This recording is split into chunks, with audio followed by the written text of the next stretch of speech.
So I was doing some reading and going over old journals, thinking about education this morning, because I have some mandatory training I have to do as an employee of public schools to make sure that students are safe, that they are being helped to grow in their best manner, and that the right relationship is being created in an education environment, and all of that.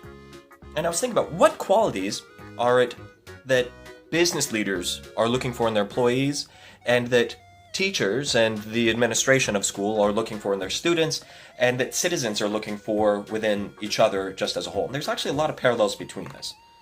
Grit, emotional regulation, collaboration. And so within those things, there are certain skills that need to be built. Education has to be rigorous. That's not always for standardized tests. And in fact, in The Global Achievement Gap by Tony Wagner, he notes that actually the best performing schools don't focus on standardized tests, but are actually engendering a lifelong love of learning through project-based learning, so that the students continue to learn and grow into the future. That through collaboration, through good communication skills, through empathy and compassion within themselves, they're able to work together and learn better, and that they can support each other so much more.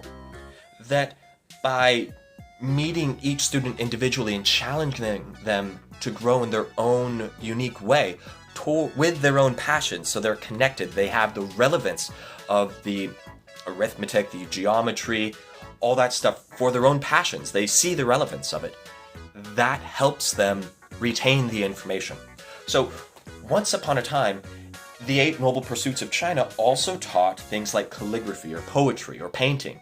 And within Trivium and Quadrivium, the old aspects of learning, they also had music and astronomy. So you were learning ratios. You were establishing the relevance of, what 3/4 time is, or the difference between an 8th note and a 16th note, within something that one was passionate about, so it stuck more. It also helps create a greater abundance of life, create a greater appreciation of life, to have that artistic eye for life and have that collaborative and compassionate endeavor so that you're listening to each other. And you have to regulate your emotions to see that, yes, maybe I'm feeling frustrated in this moment, to name the emotion, to be able to experience it and let it flow, and then choose a specific focus. All those aspects help to collaborate better.